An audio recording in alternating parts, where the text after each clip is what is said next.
저 먼저 이제 그 탄핵 한동훈 장관부터 살펴보면요. 한동훈 장관이 이제 오늘 오전에 기자들 만나서 왜 탄핵을 21명 중에 10여 명을 하는데 이분들이 뭐 기소라도 됐냐? 아니면 이게 위정교사라도 했느냐? 이런 식으로 이게 직격탄을 날렸거든요. 그럼 이게 민주당이 한동훈 장관을 왜 그렇게 탄핵을 하려고 하는지 어떻게 생각하는지. 그 한동훈 장관 탄핵한다는 게 예. 지금 뭐 처음 나온 얘기는 아니고 예. 사실은 처음부터 계속 탄핵 그랬잖아요.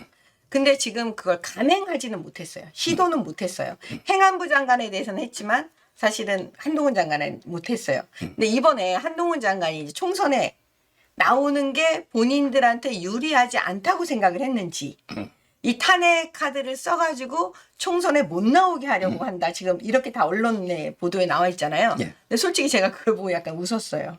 그게 왜 그러냐면 야 이번에도 또 그 우리 대통령을 또 민주당 손에 의해서 만들어지는 게 아닌가. 왜냐하면 지난번에 추미애 아시죠? 예. 추미애 전 장관이 어떻게 보면 윤석열 대통령을 대통령 자리에 그냥 거의 몰아붙인 거잖아요.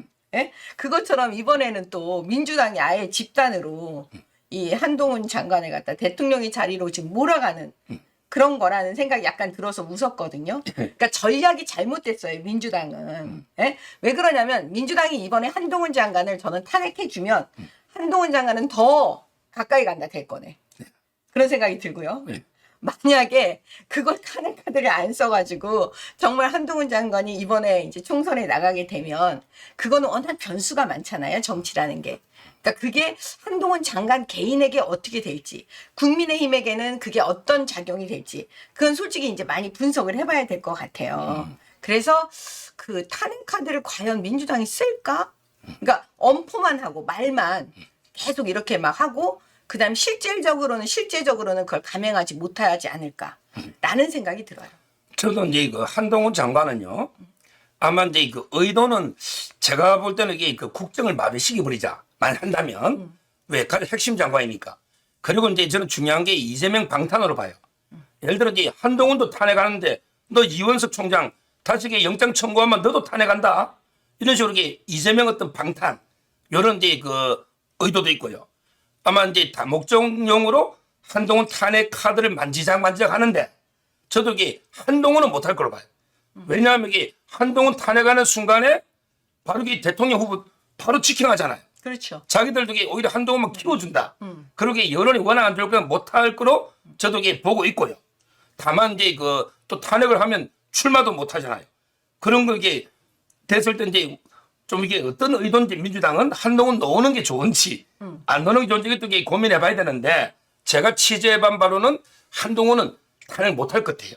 저도 왜? 그럴 것 같아요. 대통령으로 직행하면서 이게 키워주니. 그래서 꽁 대신 닭이 이동관이다. 이동관을 지금 탄핵한다는 거거든요. 그건 어떻게 봅니까?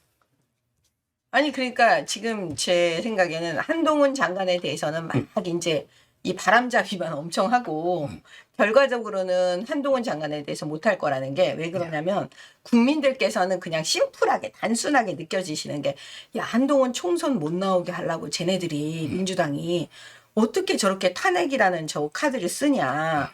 정말 좀 어떻게 보면 야비하잖아요. 그렇죠? 그다음에 수도 너무 얕고 그럼 우리 국민들은 그런 거 되게 싫어하시기 때문에 오히려 전반적인 총선 구도에 악재가 될 수가 있어요. 그렇죠. 한동훈 장관이 문제가 아니라 전반적인 총선. 왜냐하면 선거는 늘 구도거든요. 구도 싸움에서 본인들한테 되게 불리할 거다. 그래서 못할 거라는 생각이 더 많이 드는 거고요. 그 다음에 그 이제 이동관에 대해서 사실은 이동관 위원장이 뭐 탄핵거리가 없잖아요. 언론에도 보도가 된 적이 없기 때문에 그건 그냥 감정적으로 기분 나쁘니까 너 이동관 아웃 뭐 이런 거잖아요. 그렇죠? 그건 해봤자 어차피 그 헌법재판소에 가면 기각될 게 뻔한 거잖아요. 그런데 뭐 굳이 하겠다 그러면 그거를 말릴 방법이 국민의힘에 없으니까. 근데 그것도 지금 이런 의도를 우리가 다 말해드리고 있잖아요, 지금. 그럼 국민들께서는 결국은 그 한동훈은 이렇게 하고 그다음에 이동관은 해서 이 윤석열 정부에 계속 발목을 잡고 기스를 내고 이렇게 하려는 거 하니까 이것조차도 제가 볼 때는 그 총선이 지금 너무 코앞에 와 있기 때문에 그게 민주당으로서는 좋은 결과를 가져오지 않을 것 같아요. 저도 이게 이동관요. 이분이 3개월 됐거든요. 그러니까. 그러니까 이제 그 전에 뭐 KBS 이사장이든 전부 게 이미 이동관 임명되기 전에 네. 다 이게 처리가 됐던 거잖아요. 그렇죠. 실제 이동관 위원장이 뭐 한 것도 없는데 문제는 게 방통위원이 지금 5명인데 지금 2분밖에 없거든요. 그런데 이동관 위원장이 탄핵이 돼가지고 결론이 나려면 한 7, 8개월 이상 걸리잖아요. 그러면 이게 거의 국정이 또 방송이 마비돼 버리잖아. 저는 이런 게 국정 마비 의도로 이동관 수석을 이게 탄핵할 걸로 예상이 되고, 물론 이게 헌재 가면 구대빵으로 저는 보거든요. 구대빵으로 기억될 걸로. 그런데도 이게 이렇게 하니 이렇게 탄핵을 남용하는 이런 이게 국회는 도대체 어떻게 징계해야 됩니까? 책임물이 됩니까? 그건 결국은 총선 심판인데 예. 그 지점에 대해서 지금 사실 언론이 일단은 그 문재인 정권에서 한쪽으로 너무 기울어져 있잖아요. 그런 상태에서 윤석열 정부가 들어서서 이게 그럼 다시 원점, 이렇게 평행 정도는 돼야 되는데 지금 아직 그 정도까지 오지 않았다고 우리가 보기 때문에 지금 그 민주당이 노리는 게 저는 사실 이동관이라고 봐요. 아까 저도 같은 생각인데 왜 그러냐면 총선 선거를 앞두고 언론을 지금 계속 쥐고 있겠다라는 생각으로 지금 그러는 거잖아요.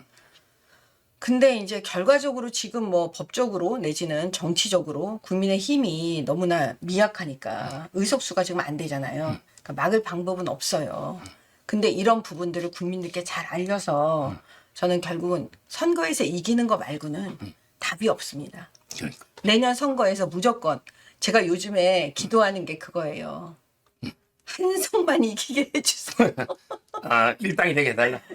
그렇게 제가 기도에 오죽하면 뭐 우리 180석 그런 게 아니고요. 한성만 이기게 해주세요. 오죽하면 제가 이렇게 기도를 하겠어요. 일당이 될 수 있도록 그것만 되면 그래도 대통령께서 하실 수 있는 일을 하고 그 다음에 정치적으로 이렇게 나라가 시스템이 붕괴되는 그거는 막아야 되지 않을까요? 저는 이제 제가 보니까 구의직 중에요. 유일하게 그 탄핵이나 국민이 못 걸어들이는 게 국회의원입니다. 예를 들어 이제 자치단체장이나 지방의원도 주민 소환 제도가 있잖아요. 그다음에 이 고위공무원들, 판사, 검사 다 탄핵이 있잖아요. 그런데 국회는 아무런 게 국민이 직접 할 수 있는 게 없어요. 기껏 해봤자 자기들끼리 제명하는 게 있는데 이게 옛날에 김영삼 YS 이후에 허지부지 돼가지고 지금 김남국이 코인이나 아무도 제명을 못 하고 있잖아요. 저는 반드시 이 국회의원도 국민이 소환할 수 있는 이런 게 좀 이게 앞으로 헌법 바꿀 때는 논의가 좀 돼야 된다 이런 생각이 들고요. 지금 이제 어차피 또 우리 최고위원님이 검사를 했잖아. 이번에 헌정사상 최초로 그때 안동환 검사를 이렇게 탄핵했잖아요. 그것도 말도 안 되는 이유로. 그런데 이번에 이정섭 있잖아요. 이 수원지검에 이재명의 영장 지금 청구하려고 하니 수사 검사를 또 탄핵하겠다 이러고 있거든요. 여기에 대해서는 어떻게 생각하는지요? 그러니까 이제 모든 게 민주당은 지금 물불 가리지 않고 그게 뭐 국민의 눈에 어떻게 보이든지 말든지 그게 뭐 법에 뭐 위반되는지 안 되는지 그런 상관없이 일단은 자기네들 힘으로 탄핵 그거 얼마든지 지금 다수당으로 할 수 있잖아요. 그러니까는 그거 그냥 막 하는 거예요. 그 이재명 방탄을 위해서는 우리가 무엇이든지 하겠다. 영혼이라도 팔겠다. 뭐 이런 지금 심정으로 하고 있는 거잖아요. 근데 이것도 막을 방법이 있습니까? 그러니까요. 아, 막을 방법 있어요? 지금 제가 여쭤보는 거예요. 없잖아요. 결국은 그거예요. 내년 총선 말고는 답이 없는 거예요. 그런데 저는 진짜 끔찍한 게 만약에 내년 총선에서 민주당이 일당이 돼서 또 다수당이 되고 과반 이상을 그들이 갖게 된다면 대한민국 시스템 전반이 다 붕괴될 거라고 봐요. 그렇죠. 네. 상상할 수 없는 일이 벌어질 거예요. 그래서 어떻게든지 내년 그 총선은 이겨야 되는데 그 이길 수 있는 방법이 뭐라면 우리도 마찬가지로 뭐든지 해야 된다. 예, 이런 생각입니다. 지금 이제 결국 탄핵을 뭐 해도 헌재 가면 이게 다 9대0으로 지더라도요.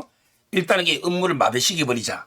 이런 식으로 이게 완전히 지금 민주당이 중독이 돼가지고 근데 이걸 우리가 이제 강력하게 좀 비판하면서 총선에서 이게 이슈가 되면 그러면 이게 국민들한테 이렇게 탄핵을 다수당이 행포를 부려서 국정을 마비시킨 게 아닙니까? 탄핵하려면 이게 과반이라든지 이게 돼야 되니까 의원님 말씀처럼 우리가 이게 한 석이라도 우리가 많으면 이게 탄핵을 못할 거 아닙니까? 그러면 윤석열 대통령 임기가 2년도 안 됐습니다. 우리 앞으로 남은 3년간 일 좀 하게 해주십시오. 민주당이 이런 식으로 이렇게 국정을 마비시킵니다. 이렇게 저는 업소하고 호소하면 오히려 탄핵 중독은 민주당한테 엄청나게 독이 될 것이다. 국민의 준엄한 심판을 받을 것이다. 이렇게 저는 봅니다. 네. 그러니까는 지금도 저렇게 하는데 탄핵 카드로 막 지금 업무 마비시키고 윤석열 정부를 완전히 꼼짝 못하게 하고 이렇게 식물 정권으로 만들려고 하는데 내년에 그들이 또 다수당이 되면은요. 이거보다 아마 100배, 1000배가 더 심해질 거예요. 그러니까 그 지점을 저는 우리 그 보수층도 알아야 되지만 중도층에게도 계속 이 부분을 뭔가 말씀을 좀 드려야 되지 않을까. 네, 그런 생각이에요. 지금 이제 이거 한동훈 장관 이야기 나왔으니까 총선에 저보다 전문가시니까 최고위원이시고 한동훈 장관에게 일단 총선에 본이 나와야 됩니까? 안 나와야 됩니까? 이거 당위가 아니고 어떻게 현실적으로 어떻게 될 것 같아요? 나올 것 같아요? 나오면 이게 어느 지역으로 갈 것 같아요? 그러니까 이런 게 있는 것 같아요. 당이 요구하는 게 있어요. 당이 원하는 거. 또 개인이 원하는 게 이게 차이가 있잖아요. 제 개인적인 생각으로는 우리 당으로서는 어떻게든지 한동훈 장관이 나와서 앞에서 뛰고 특히 수도권이 지금 어려우니까 수도권 험지에 나와서 이렇게 딱 앞에서 나를 따르라 뭐 이렇게 해주면 당으로서는 굉장히 좋다라고 보여져요. 근데 이제 한동훈 개인의 입장에서 개인의 입장이라는 건 뭐냐면 자신의 플랜은 결국 대권까지 가겠다라는 거잖아요. 그러면 그 대권까지 생각했을 때 과연 이번 총선에 나와서 나를 따르라 하는 게 본인한테 유리한 건지 불리한 건지를 봤을 때 그게 그닥 뭐 유리하다라고 말하기 좀 어려워 보여요. 이건 완전히 제 개인적인 생각입니다. 그래서 그 부분을 근데 이제 정치라는 게 아무리 우리가 분석을 해도요. 결국은 이게 정치가 살아서 움직이는 생물이에요. 지금 우리가 예측했지 못했던 상황이 계속 앞으로 일어날 거고 선거라는 건 정말 종잡을 수가 없잖아요.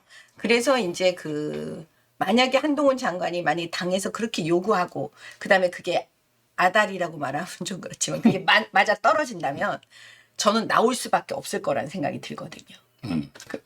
저도 제가 이제 이거 한동훈 장관하고 친한 법조인들 우리 또래니까 보면 이게 한동훈 장관이 큰 꿈을 꾸고 있는 건 맞아요. 큰 꿈을 대꾸이나 그러면 저는 이제 개인적으로는 이게 나와야 된다 총선에 한마디로 이게 검사 이게 좀 물을 좀 빼야 된다. 우리 윤석열 대통령이 최초로 총장에서 바로 대통령이 됐지만 이제 그게 또 되겠냐? 이번에 나와가지고 정말 이게 밑바닥에서 바짝바짝 선거 좀 해보고 경험해봐야 이렇게 대선에도 도움되지 않겠나? 저는 이런 식으로 보고요. 제가 여러 데 여론을 보니까 어떤 분에게 비례 제일 끝번호 가서 한 13번이나 비례해서 또 이게 전국 선거를 책임지는 분도 있고 또 어떤 분은 이제 야 한동훈 왜 험지로 보내냐? 그 태어날 때부터 압구정동에서 태어났는데 강남이 집인데 최소한 이게 송파까지 강남권에서 이게 안전하게 좀 붙게 해줘야 되는 거 아니냐?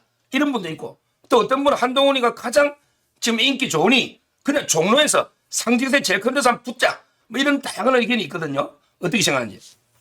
근데 이제 인요한 혁신위원장이 최근에 그 영남 중진, 그다음에 윤석열 대통령을 사랑하는 사람들은 그다음에 그러니까 하여튼 측근 그룹 이런 분들은 더 험지로 나가야 되는 거 아니냐 이렇게 얘기를 계속 하시잖아요. 근데 이제 그 와중에 만약에 장관 하셨던 분들이 만약에 험지로 안 나가시고 정말 뭐 비례대표를 받고 뭐 한다 막 이러면 과연 그게 좀 약간 안 맞는 것 같아요. 그다음에 당내 반발도 좀 있을 것 같고요. 근데 이제 왜냐하면 황교안 전 대표께서 그 총선 무렵에 그런 얘기들이 지금 나오는 얘기가 그대로 나왔거든요. 그래서 이제 사실 마지막에는 저는 그게 너무나 꼬여갖고 실타래가 이러지도 못하고 저러지도 못할 때 저는 그때 말씀드렸어요. 불출마를 차라리 하시는 게 어떠냐 맨 마지막에 그렇게 권유할 정도였거든요. 그래서 이제 이런 부분들이 지금 다 나오는데 글쎄요 그거는 뭐 그 당시 무엇을 하더라도 뭐 정답은 없어요. 그러니까 어떤 것을 선택했으면 그다음 그 선택에 의한 그것대로 이제 행동으로 옮기면서 이기게 만드는 게 중요한 거지. 뭐 무엇이 정답이다라고 할 수는 없지만 지금 구도상으로 만약에 나오면 수도권에 험지로 나가달라고 당에서 요구하지 않을까 그냥 그런 생각이 들어요. 근데 이제 제가 이제 좀 취재하기로는 한동훈이 결단이 임박했다. 왜냐하면 이게 진짜 탄핵 의결이 임박했다고 보기 때문에 그 전에 나온다. 지금 이게 이런 이야기가 계속 지금 들려오고 있기 때문에 그거는 이제 한번 지켜보고요. 일단 이제 근데 만약에 그렇게 되면 이재명 대표 지금 그 재판이 계속되고 있고 재판에 재판하는 범죄가 되게 많잖아요. 예. 근데 그 부분을 과연 잘 관리할 수 있는 그 한동훈 장관 말고 더 잘할 수 있는 사람이 있을까? 그게 저는 그게 그것도 윤석열 대통령의 머릿속 고민이 되지 않을까라는 생각도 들어요. 그렇죠. 후임자요. 네. 예.